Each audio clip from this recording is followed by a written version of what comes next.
Hello, আসসালামু আলাইকুম। Welcome to Zarin mom's cooking house. সবাই কেমন আছেন? অনেক দিন পরে আবার আপনাদের সাথে আমার দেখা। আজকে হাজির হয়েছি আমি রাজহাঁস রান্না নিয়ে। গোটাটা ছবি দেখাতে পারলাম না, জানেন তো সবাই আমি অনেক ব্যস্ত থাকি, কারণ আমার তিনটে বাচ্চা আছে। তো যাই হোক, রাজহাঁস রান্নাটা কিন্তু সেই মজা হয়েছিল।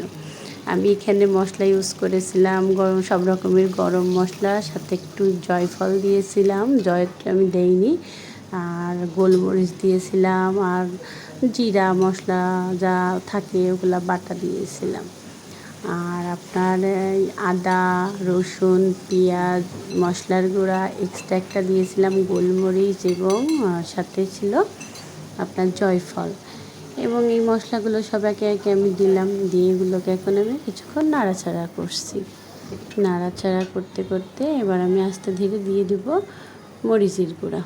আমি অবশ্য হলুদের গুঁড়া সবসময় পরে দিই, এতে মাংসের কালারটা লাল হয়। তো আজকে আমি অবশ্য একসাথেই দিয়ে দেবো, যেহেতু আমার একটু দিন ব্যস্ত ছিল, বাবুকে পড়ানো নিয়েও ঝামেলায় ছিলাম।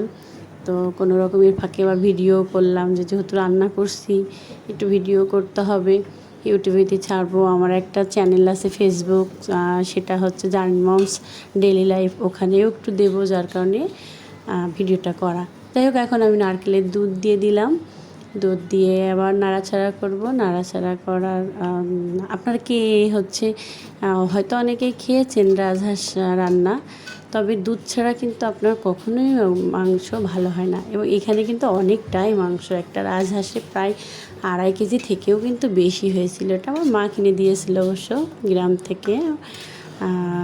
তো যাই হোক, আমি 1 কেজি মতন রাখছিলাম, আর এখানে 1.5 কেজির বেশি হবে। রান্না করে বাসায় সবাইকেও খেতে দিতে হবে। আমি যেহেতু নিচতলায় আমার শাশুড়ি থাকে, উপরে আমি থাকি, তো ওনাদেরকেও দিতে হবে, তো একটু বেশি করে রান্না করছি।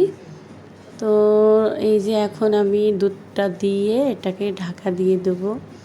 আমি জানি না, আমার মতো কারোর আর হয়তো 2-3টা বাচ্চা আছে সবার, তার ভিতরেও কিন্তু আমার শখ, আমার বড় ছেলেটার অনেক শখ, সে চ্যানেল আগডুম বাগডুম এগুলো করবে, তার কারণে এগুলো করা।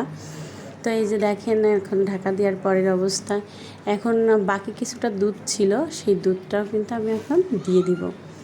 দিয়ে একটু বেশি দেবো না ঝোলের পানি, কারণ আমি মাংসে তেমন ঝোল রাখি না, হাঁসের মাংসে এবং পোলট্রির মাংসে, আমি এই দুটো মাংসেতে ঝোল রাখি না।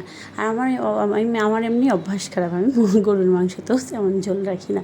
কেন জানি আমার কাছে মাংসের ঝোল হলে ভালো মনে হয়, স্বাদ লাগে না, মাংসটা অতটা টেস্ট লাগে না। একজনের অভিরুচি, সাথে একটু ডাউল থাকে তো। তারপরে এখন এই যে ঝোলটা দিয়ে আমি ঢেকে দিব। আর এই যে ঢেকে দেওয়ার পরে ওটা কাটা হয়ে গেছে, ওখানে এই যে রান্নার লাস্ট ফিনিশিং অবস্থা। সবার কেমন লাগছে? থ্যাংক ইউ, আল্লাহ হাফেজ।